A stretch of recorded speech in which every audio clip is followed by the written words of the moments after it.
Hello friend, स्वागत है आपका अपने चैनल लास्ट क्लास में। आज की इस वीडियो में सामाजिक विज्ञान का एक मॉडल पेपर सोल्व करेंगे। इस मॉडल पेपर में 48 ऑब्जेक्टिव प्रश्न रहेगा जो आपके फाइनल बोर्ड परीक्षा के लिए काफ़ी महत्वपूर्ण रहेगा। और बिल्कुल ऐसा ही क्वेश्चन पेपर आपके फाइनल बोर्ड परीक्षा में भी रहेगा। उसमें भी आपको 48 ऑब्जेक्टिव प्रश्न देगा जिसमें से आपको 40 बनाना रहेगा। तो एक भी प्रश्न आप लोग स्किप मत कीजिएगा। वीडियो को प्लीज़ आप लोग शुरू से लेकर अंत तक देखिएगा। और अभी तक आप हमारे चैनल को सब्सक्राइब नहीं किए हैं तो सब्सक्राइब कर लीजिएगा। और अभी तक आप हमारे व्हाट्सएप ग्रुप में नहीं जुड़े हैं तो ये हमारा व्हाट्सएप नंबर है 8789307304। इस पे आपको बोलना है कि सर हमें ग्रुप में जोड़ दीजिए, तो हम आपको ग्रुप में जोड़ देंगे। तो आइए शुरू करते हैं पहले नंबर प्रश्न से। तो पहला नंबर प्रश्न है कि तिनकठिया प्रणाली लागू हुआ था। काफ़ी महत्वपूर्ण प्रश्न है ये आपके बोर्ड परीक्षा के लिए। और ये प्रश्न बोर्ड परीक्षा में बहुत बार पूछा गया है, इसे आपको याद रखना है।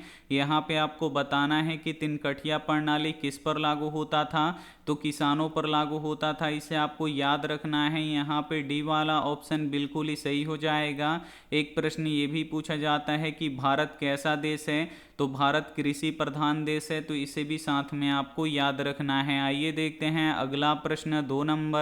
दो नंबर प्रश्न है कि भारतीय कम्युनिस्ट पार्टी की स्थापना किसने किया। यहाँ पे आपको बताना है कि भारतीय कम्युनिस्ट पार्टी का स्थापना किसने किया, तो एम.एन. राय जी ने किया। यहाँ पे आपको याद रखना है, ए ऑप्शन बिल्कुल ही सही हो जाएगा। एक प्रश्न ये भी पूछा जाता है कि भारतीय कम्युनिस्ट पार्टी का स्थापना कब हुआ, तो 1925 में हुआ, तो इसे भी साथ में आपको याद रखना है। आइए देखते हैं अगला प्रश्न। तीन नंबर प्रश्न है कि पटना में गोलघर का निर्माण किस वर्ष किया गया। यहाँ पे आपको बताना है कि पटना में गोलघर का निर्माण किस वर्ष किया गया, तो 1786 ईस्वी में किया गया। इसे आपको याद रखना है। यहाँ पे सी वाला ऑप्शन बिल्कुल ही सही हो जाएगा। और पटना में गोलघर किस उद्देश्य से बनाया गया था, तो अनाज रखने के उद्देश्य से बनाया गया था, तो इसे भी साथ में आपको याद रखना है। आइए देखते हैं अगला प्रश्न। चार नंबर प्रश्न है कि प्राकृतिक गैस किस खनिज के साथ पाया जाता है। काफ़ी महत्वपूर्ण प्रश्न है ये भी आपके बोर्ड परीक्षा के लिए। यहाँ पे आपको बताना है कि प्राकृतिक गैस किस खनिज के साथ पाया जाता है, तो पेट्रोलियम के साथ पाया जाता है। यहाँ पे बी वाला ऑप्शन बिल्कुल ही सही हो जाएगा। एक प्रश्न ये भी पूछा जाता है कि भारत में पेट्रोलियम सबसे अधिक किस राज्य में होता है, तो असम राज्य में होता है, तो इसे भी साथ में आपको याद रखना है। आइए देखते हैं अगला प्रश्न। पाँच नंबर प्रश्न है कि भारत की अर्थव्यवस्था का मुख्य आधार क्या है। यहाँ पे आपको बताना है कि भारत की अर्थव्यवस्था का मुख्य आधार क्या है, तो कृषि है। यहाँ पे ए वाला ऑप्शन बिल्कुल ही सही हो जाएगा। और भारत में कितने प्रतिशत लोग कृषि कार्य से जुड़े हैं, तो 80% लोग कृषि कार्य से जुड़े हैं, तो इसे भी साथ में आपको याद रखना है। आइए देखते हैं अगला प्रश्न। 6 नंबर प्रश्न है कि सिंदरी कहाँ स्थित है। यहाँ पे आपको बताना है कि सिंदरी कहाँ स्थित है, तो जो सिंदरी है ये झारखंड में स्थित है। यहाँ पे बी वाला ऑप्शन बिल्कुल ही सही हो जाएगा। एक प्रश्न ये भी पूछा जाता है कि सुंदरवन कहाँ पे स्थित है, तो पश्चिम बंगाल में स्थित है, तो इसे भी साथ में आपको याद रखना है। आइए देखते हैं अगला प्रश्न। 7 नंबर प्रश्न है कि भारतीय संविधान द्वारा मान्य राष्ट्रीय भाषाओं की संख्या है। यहाँ पे आपको बताना है कि भारतीय संविधान द्वारा मान्य राष्ट्रीय भाषाओं की संख्या कितनी है, तो 22 है। इसे आपको याद रखना है। यहाँ पे डी वाला ऑप्शन बिल्कुल ही सही हो जाएगा। एक प्रश्न ये भी पूछा जाता है कि भारतीय संविधान किसने लिखा है, तो बाबा साहेब भीमराव अंबेडकर ने लिखा है। इसे आपको याद रखना है। और संविधान लिखने में कितना समय लगा, तो 2 वर्ष 11 महीना 18 दिन लगा, तो इसे भी साथ में आपको याद रखना है। आइए देखते हैं अगला प्रश्न। 8 नंबर प्रश्न है कि संपूर्ण देश में चुनाव कार्य संपन्न कराने वाली संस्था का नाम है। यहाँ पे आपको बताना है कि संपूर्ण देश यानी पूरे भारत में चुनाव कार्य संपन्न कराने वाली संस्था का क्या नाम है, तो भारतीय निर्वाचन आयोग है। इसे आपको याद रखना है। यहाँ पे सी वाला ऑप्शन बिल्कुल ही सही हो जाएगा। आइए देखते हैं अगला प्रश्न। 9 नंबर प्रश्न है कि मानवीय पूंजी निर्माण के मुख्य घटक हैं। यहाँ पे आपको बताना है कि मानवीय पूंजी निर्माण के मुख्य घटक क्या हैं, तो तो स्वास्थ्य सेवाएं हैं, आवास यानी घर है, शिक्षा एवं प्रशिक्षण है यानी ये सभी है। तो यहाँ पे डी वाला ऑप्शन बिल्कुल ही सही हो जाएगा। आइए देखते हैं अगला प्रश्न 10 नंबर प्रश्न है कि नई आर्थिक नीति में किसे सम्मिलित किया गया है। यहाँ पे आपको बताना है कि नई आर्थिक नीति में किसे सम्मिलित किया गया है। तो उदारीकरण, निजीकरण, वैश्वीकरण, इन तीनों को नई आर्थिक नीति में सम्मिलित किया गया है। तो यहाँ पे डी यानी इनमें से सभी बिल्कुल ही सही हो जाएगा। एक प्रश्न ये भी पूछा जाता है कि नई आर्थिक नीति कब लागू किया गया था। तो 1991 ईस्वी में किया गया था। तो इसे भी साथ में आपको याद रखना है। आइए देखते हैं अगला प्रश्न 11 नंबर प्रश्न है कि वल्लभ भाई पटेल को सरदार की उपाधि किस किसान आंदोलन के दौरान दी गई। यहाँ पे आपको बताना है कि वल्लभ भाई पटेल को सरदार की उपाधि किस किसान आंदोलन के दौरान दी गई। तो बारदोली किसान आंदोलन के दौरान दी गई। यहाँ पे ए वाला ऑप्शन बिल्कुल ही सही हो जाएगा। और बारदोली किस राज्य में है। तो गुजरात राज्य में है। तो इसे भी साथ में आपको याद रखना है। आइए देखते हैं अगला प्रश्न 12 नंबर प्रश्न है कि असहयोग आंदोलन का प्रस्ताव कांग्रेस के किस अधिवेशन में पारित हुआ है। यहाँ पे आपको बताना है कि असहयोग आंदोलन का प्रस्ताव कांग्रेस के किस अधिवेशन में पारित हुआ। तो सितंबर 1920 कलकत्ता अधिवेशन में पारित हुआ। इसे आपको याद रखना है। यहाँ पे ए वाला ऑप्शन बिल्कुल ही सही हो जाएगा। इस मॉडल पेपर में 48 ऑब्जेक्टिव प्रश्न है जो आपके फाइनल बोर्ड परीक्षा के लिए काफ़ी महत्वपूर्ण हैं। तो एक भी प्रश्न आप लोग इसकी मत कीजिएगा। वीडियो को प्लीज़ आप लोग शुरू से लेके अंत तक देखिएगा और वीडियो को प्लीज़ आप लोग लाइक भी कर दीजिए। आइए देखते हैं अगला प्रश्न 13 नंबर प्रश्न है कि समाजवादियों का बाइबिल किसे कहा जाता है। काफ़ी महत्वपूर्ण प्रश्न है यह आपके बोर्ड परीक्षा के लिए। यहाँ पे आपको बताना है कि समाजवादियों का बाइबिल किसे कहा जाता है। तो दास कैपिटल को कहा जाता है। यहाँ पे ए वाला ऑप्शन बिल्कुल ही सही हो जाएगा। और दास कैपिटल क्या है, पुस्तक है। और दास कैपिटल को किसने लिखा था। तो कार्ल मार्क्स ने लिखा था। इसे आपको याद रखना है। एक प्रश्न ये भी पूछा जाता है कि वार एंड पीस के लेखक कौन हैं। तो लियो टोल्स्टॉय हैं। इन्हें आपको याद रखना है। आइए देखते हैं अगला प्रश्न 14 नंबर प्रश्न है कि जनेवा समझौता कब हुआ था। यहाँ पे आपको बताना है कि जनेवा समझौता कब हुआ था। तो जनेवा समझौता 1954 में हुआ था। यहाँ पे ए वाला ऑप्शन बिल्कुल ही सही हो जाएगा। एक प्रश्न ये भी पूछा जाता है कि जनेवा समझौता में किस देश को दो भागों में बांट दिया गया। तो वियतनाम को दो भागों में बांट दिया गया। तो इसे भी साथ में आपको याद रखना है। आइए देखते हैं अगला प्रश्न 15 नंबर प्रश्न है कि जर्मन राइन राज्य का निर्माण किसने किया था। यहाँ पे आपको बताना है कि जर्मन राइन राज्य का निर्माण किसने किया था। तो नेपोलियन बोनापार्ट ने किया था। इसे आपको याद रखना है। यहाँ पे बी वाला ऑप्शन बिल्कुल ही सही हो जाएगा। आइए देखते हैं अगला प्रश्न 16 नंबर प्रश्न है कि साम्यवादी शासन का पहला प्रयोग कहाँ हुआ था। काफ़ी महत्वपूर्ण प्रश्न है ये आपके बोर्ड परीक्षा के लिए। यहाँ पे आपको बताना है कि साम्यवादी शासन का पहला प्रयोग कहाँ पे हुआ था। तो रूस में हुआ था। इसे आपको याद रखना है। यहाँ पे ए वाला ऑप्शन बिल्कुल ही सही हो जाएगा। एक प्रश्न ये भी पूछा जाता है कि दुनिया का सबसे बड़ा देश कौन सा है। तो दुनिया का सबसे बड़ा देश रूस है। तो इसे भी साथ में आपको याद रखना है। आइए देखते हैं अगला प्रश्न 17 नंबर प्रश्न है कि भारतीय राष्ट्रीय कांग्रेस की स्थापना कब हुई। यहाँ पे आपको बताना है कि भारतीय राष्ट्रीय कांग्रेस की स्थापना कब हुई। तो 1885 ईस्वी में हुई। इसे आपको याद रखना है। यहाँ पे डी वाला ऑप्शन बिल्कुल ही सही हो जाएगा। और भारतीय राष्ट्रीय कांग्रेस का स्थापना किसने किया था। तो एओ ह्यूम ने किया था। इसे आपको याद रखना है। और भारतीय राष्ट्रीय कांग्रेस के पहले अध्यक्ष कौन थे। तो व्योमेश चंद्र बनर्जी थे। तो इसे भी साथ में आपको याद रखना है। आइए देखते हैं अगला प्रश्न 18 नंबर प्रश्न है कि बीएस न्यायपाल कौन थे। यहाँ पे आपको बताना है कि बीएस न्यायपाल कौन थे। तो नोबेल पुरस्कार विजेता थे। इसे आपको याद रखना है। यहाँ पे ए वाला ऑप्शन बिल्कुल ही सही हो जाएगा। आइए देखते हैं अगला प्रश्न 19 नंबर प्रश्न है कि किसने कहा मुद्रण ईश्वर के दी हुई महत्तम देन है, सबसे बड़ा तोहफा है। यहाँ पे आपको बताना है कि किसने कहा मुद्रण ईश्वर की दी हुई महत्तम देन है, सबसे बड़ा तोहफा है। तो मार्टिन लूथर किंग ने कहा था। यहाँ पे बी वाला ऑप्शन बिल्कुल ही सही हो जाएगा।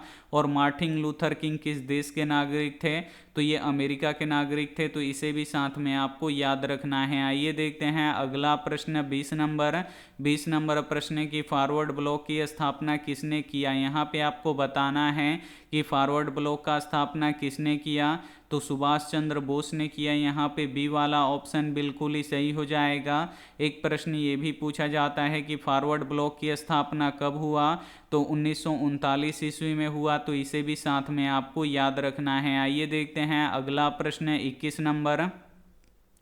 21 नंबर प्रश्न है कि बृहद क्षेत्र में जल की उपस्थिति के कारण ही पृथ्वी को कहते हैं। यहाँ पे आपको बताना है कि बृहद क्षेत्र में जल की उपस्थिति के कारण पृथ्वी को क्या कहते हैं, तो नीला ग्रह कहते हैं। यहाँ पे बी वाला ऑप्शन बिल्कुल ही सही हो जाएगा।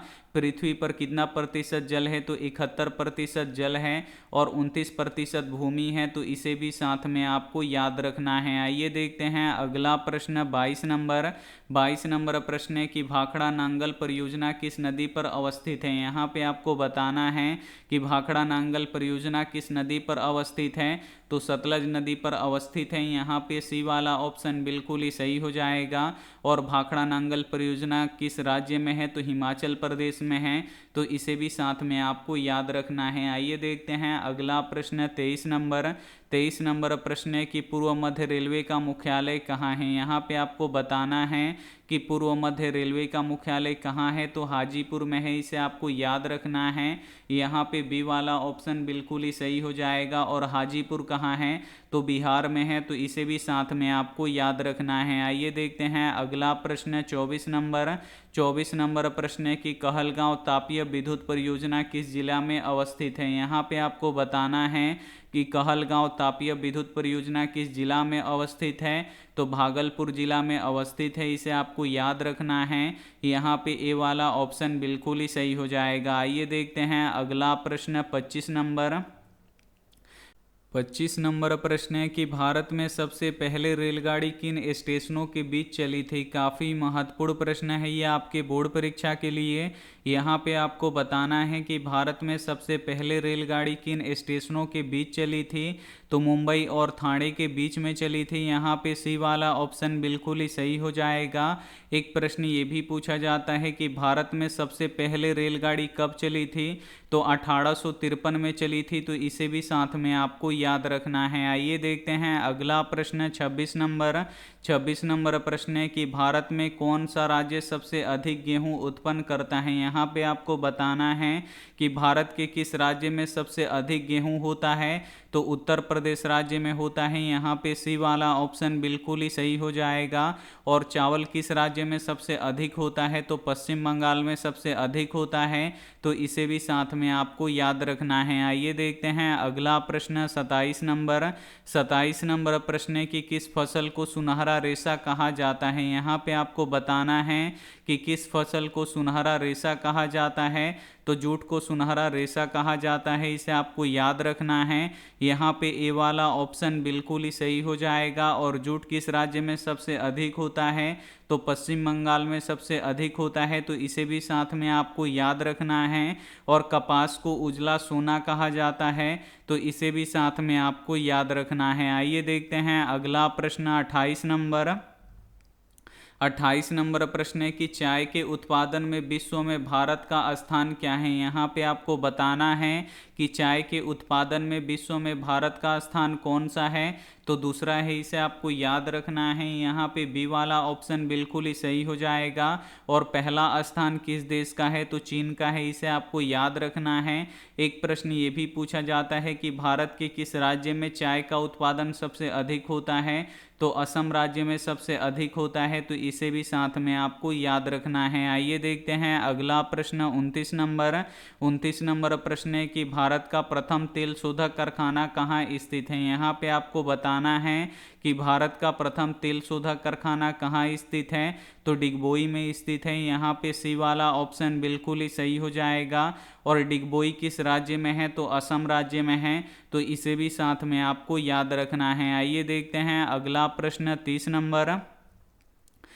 नंबर प्रश्न है कि विश्व पर्यावरण दिवस कब मनाया जाता है। काफ़ी महत्वपूर्ण प्रश्न है। यहाँ पे आपको बताना है कि विश्व पर्यावरण दिवस कब मनाया जाता है, तो 5 जून को मनाया जाता है, इसे आपको याद रखना है। यहाँ पे ए वाला ऑप्शन बिल्कुल ही सही हो जाएगा। आइए देखते हैं अगला प्रश्न 31 नंबर। 31 नंबर प्रश्न है कि सत्ता में भागीदारी सर्वोत्तम प्रणाली कहाँ से विकसित की गई है। यहाँ पे आपको बताना है कि सत्ता में भागीदारी जो प्रणाली है ये कहाँ से विकसित की गई है, तो बेल्जियम से विकसित की गई है, इसे आपको याद रखना है। यहाँ पे सी वाला ऑप्शन बिल्कुल ही सही हो जाएगा। आइए देखते हैं अगला प्रश्न 32 नंबर। 32 नंबर प्रश्न है कि ताड़ी विरोधी आंदोलन निम्नलिखित में से किस प्रांत में शुरू किया गया। काफ़ी महत्वपूर्ण प्रश्न है। यहाँ पे आपको बताना है कि ताड़ी विरोधी आंदोलन निम्नलिखित में से किस प्रांत यानी किस राज्य से शुरू किया गया, तो आंध्र प्रदेश से शुरू किया गया, इसे आपको याद रखना है। यहाँ पे सी वाला ऑप्शन बिल्कुल ही सही हो जाएगा। आइए देखते हैं अगला प्रश्न 33 नंबर। 33 नंबर प्रश्न है कि भारत में वित्तीय वर्ष कहा जाता है। यहाँ पे आपको बताना है कि भारत में वित्तीय वर्ष कहा जाता है तो 1 अप्रैल से लेके 31 मार्च तक का जो दिन होता है उसे भारत में वित्तीय वर्ष कहा जाता है। तो यहाँ पे सी वाला ऑप्शन बिल्कुल ही सही हो जाएगा। ये देखते हैं अगला प्रश्न 34 नंबर। 34 नंबर प्रश्न है कि लोकतंत्र में चुनाव में भाग लेने और अपने प्रतिनिधियों को चुनने का अधिकार किसे हैं। यहाँ पे आपको बताना है कि लोकतंत्र में चुनावों में भाग लेने और अपने प्रतिनिधियों को चुनने का अधिकार किस में है, तो जनता में है, इसे आपको याद रखना है। यहाँ पे बी वाला ऑप्शन बिल्कुल ही सही हो जाएगा। ये देखते हैं अगला प्रश्न 35 नंबर। 35 नंबर प्रश्न है कि भारतीय लोकतंत्र के कितने अंग हैं। यहाँ पे आपको बताना है कि भारतीय लोकतंत्र के कितने अंग हैं, तो 3 अंग होते हैं, इसे आपको याद रखना है। यहाँ पे बी वाला ऑप्शन बिल्कुल ही सही हो जाएगा। पहला होता है कार्यपालिका, दूसरा होता है विधायिका और तीसरा होता है न्यायपालिका, तो इसे भी साथ में आपको याद रखना है। आइए देखते हैं अगला प्रश्न 36 नंबर। 36 नंबर प्रश्न है कि भारत में संघ एवं राज्यों के बीच अधिकारों का विभाजन कितनी सूचियों में हुआ है, तो 3 सूचियों में हुआ है। पहला होता है संघीय सूची, दूसरा होता है राज्य सूची और तीसरा होता है समवर्ती सूची। तो यहाँ पे सी वाला ऑप्शन बिल्कुल ही सही हो जाएगा। आइए देखते हैं अगला प्रश्न 37 नंबर। 37 नंबर प्रश्न है कि वर्तमान में नेपाल की शासन प्रणाली डैश है। यहाँ पे आपको बताना है कि वर्तमान में नेपाल की शासन प्रणाली क्या है, तो लोकतांत्रिक है, इसे आपको याद रखना है। यहाँ पे ए वाला ऑप्शन बिल्कुल ही सही हो जाएगा। और लोकतंत्र से पहले नेपाल में क्या था, तो राजतंत्र था, तो इसे भी साथ में आपको याद रखना है। आइए देखते हैं अगला प्रश्न 38 नंबर। 38 नंबर प्रश्न है कि संघीय व्यवस्था में डैश सरकार होती है। यहाँ पे आपको बताना है कि संघीय व्यवस्था में डैश सरकार होती है, यानी दोहरी सरकार होती है। एक राज्य सरकार होती है, एक केंद्र सरकार होती है। तो यहाँ पे ए वाला ऑप्शन बिल्कुल ही सही हो जाएगा। आइए देखते हैं अगला प्रश्न 39 नंबर। 39 नंबर प्रश्न है कि 1971 ईस्वी के आम चुनाव में सत्तारूढ़ कांग्रेस ने डैश का नारा दिया था। यहाँ पे आपको बताना है कि 1971 ईस्वी में आम चुनाव में सत्तारूढ़ कांग्रेस ने डैश का नारा दिया था, तो गरीबी हटाओ का नारा दिया था, इसे आपको याद रखना है। यहाँ पे ए वाला ऑप्शन बिल्कुल ही सही हो जाएगा। आइए देखते हैं अगला प्रश्न 40 नंबर। 40 नंबर प्रश्न है कि संपूर्ण क्रांति का आह्वान डैश ने किया था। यहाँ पे आपको बताना है कि संपूर्ण क्रांति का आह्वान किसने किया था, तो जयप्रकाश नारायण जी ने किया था, इसे आपको याद रखना है। यहाँ पे ए वाला ऑप्शन बिल्कुल ही सही हो जाएगा। आइए देखते हैं अगला प्रश्न 41 नंबर। 41 नंबर प्रश्न है कि भारत में योजना आयोग का गठन कब किया गया था। यहाँ पे आपको बताना है कि भारत में योजना आयोग का गठन कब किया गया था, तो 15 मार्च 1950 को किया गया था, इसे आपको याद रखना है। यहाँ पे ए वाला ऑप्शन बिल्कुल ही सही हो जाएगा। अब 2015 में क्या किया गया है कि योजना आयोग को भंग करके नीति आयोग बनाया गया है, तो इसे भी साथ में आपको याद रखना है। आइए देखते हैं अगला प्रश्न 42 नंबर। 42 नंबर प्रश्न है कि प्लास्टिक मुद्रा है। यहाँ पे आपको बताना है कि इसमें से प्लास्टिक मुद्रा क्या है, तो एटीएम जो है ये प्लास्टिक मुद्रा है। यहाँ पे ए वाला ऑप्शन बिल्कुल ही सही हो जाएगा। और एटीएम का पूरा नाम क्या होता है, तो ऑटोमेटिक टेलर मशीन होता है। तो इसे भी साथ में आपको याद रखना है। आइए देखते हैं अगला प्रश्न 43 नंबर। 43 नंबर प्रश्न है कि भारत की वित्तीय राजधानी किस शहर को कहा जाता है। काफ़ी महत्वपूर्ण प्रश्न है ये आपके बोर्ड परीक्षा के लिए। यहाँ पे आपको बताना है कि भारत की वित्तीय राजधानी किस शहर को कहा जाता है, तो मुंबई को कहा जाता है। इसे आपको याद रखना है। यहाँ पे ए वाला ऑप्शन बिल्कुल ही सही हो जाएगा। आइए देखते हैं अगला प्रश्न 44 नंबर। 44 नंबर प्रश्न है कि उपभोक्ता अधिकार दिवस कब मनाया जाता है। काफ़ी महत्वपूर्ण प्रश्न है। यहाँ पे आपको बताना है कि उपभोक्ता अधिकार दिवस कब मनाया जाता है, तो 15 मार्च को मनाया जाता है। यहाँ पे बी वाला ऑप्शन बिल्कुल ही सही हो जाएगा। आइए देखते हैं अगला प्रश्न 45 नंबर।